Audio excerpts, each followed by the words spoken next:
இருக்கீங்க? இன்றைக்கி நம்ம சேனலில் பொட்டுக்கலையை வச்சு ஒரு டிஃபன் சாம்பார் எப்படி செய்யலான்னு பார்ப்போமா? ஒரு வடைச்சட்டி வச்சு அதில் கொஞ்சம் எண்ணெய் விட்டுக்குங்க. ஒரு ஸ்பூன் கடுகு, ஒரு ஸ்பூன் உளுந்து, ஒரு ஸ்பூன் கடலைப்பருப்பு, 3 காஞ்ச மிளகாய் கிள்ளி போட்டு, காரம் இதுதான் காரத்துக்கு நம்மளுக்கு.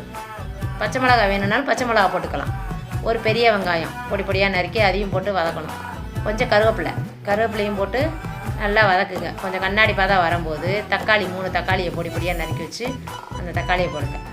அதுக்கப்புறம் ஒரு கைப்பிடி பொட்டுக்கடலை மிக்சியில் போட்டு அடித்து வச்சுக்கிறணும். நல்லா நைஸாக அடித்து வச்சுட்டு இந்த தக்காளி வதங்கிறதுக்கான உப்பு, குழம்புக்கான தேவையான உப்பு, கொஞ்சம் போல் மஞ்சத்தூள் நல்லா மசியாக வதக்கணும். வதக்கினதுக்கப்புறம் ஒரு 1/2 டம்ளர் தண்ணி ஊற்றி ஒரு கொதிக்க விடணும்.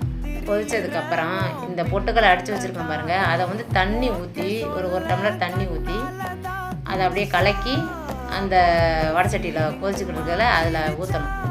ஊற்றி ஒரு கொதி தான் கொதிக்கணும், ரொம்பலாம் கொதிக்க விடக்கூடாது. கொதித்து கொஞ்சம் பெருங்காயத்தூள், கொஞ்சம் கொத்தமல்லி இருந்தால் போட்டுக்கோங்க.